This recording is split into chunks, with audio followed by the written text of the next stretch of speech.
condamne vivement l'offensive du M23 soutenue par le Rwanda. Les actions du M23 et des forces de défense rwandaises représentent une violation grave de la souveraineté et de l'intégrité territoriale de la République démocratique du Congo, avec des répercussions humanitaires graves. La population de l'Est de la RDC, déjà en proie à une pauvreté accrue et à l'instabilité, frappée par des décennies de conflits, risque maintenant de plonger dans une crise humanitaire et une crise des droits humains.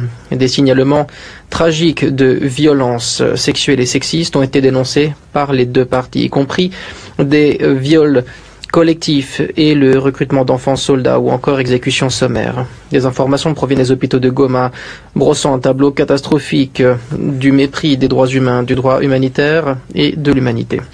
Nous remercions le haut-commissaire de son exposé aujourd'hui. Nous reprenons à notre compte son appel à mettre fin à la violence et à ce que toutes les parties respectent leurs obligations au titre du droit international humanitaire et du droit international des droits de l'homme. Ce conflit et les souffrances des civils durent depuis trop longtemps et doivent s'arrêter au lieu d'essaimer. Nous exhortons toutes les parties à s'engager pleinement à une résolution pacifique et négociée du conflit. Un processus politique inclusif sous la houlette africaine a déjà permis de poser les jalons des processus de Luanda et Nairobi. C'est la seule sortie possible. Le Rwanda doit retirer ses troupes et arrêter de soutenir le M23.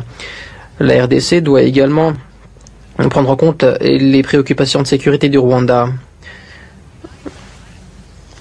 Les civils touchés, les femmes et les enfants en particulier, dépendent du soutien vital des forces de paix et de l'assistance humanitaire. Les organisations humanitaires doivent avoir un accès sans entrave à toutes les personnes dans le besoin afin de pouvoir apporter leurs efforts vitaux. Dès lors, nous appelons tous les acteurs à accorder cet accès immédiatement. Nous nous félicitons de cette initiative déposée par le pays concerné, la RDC.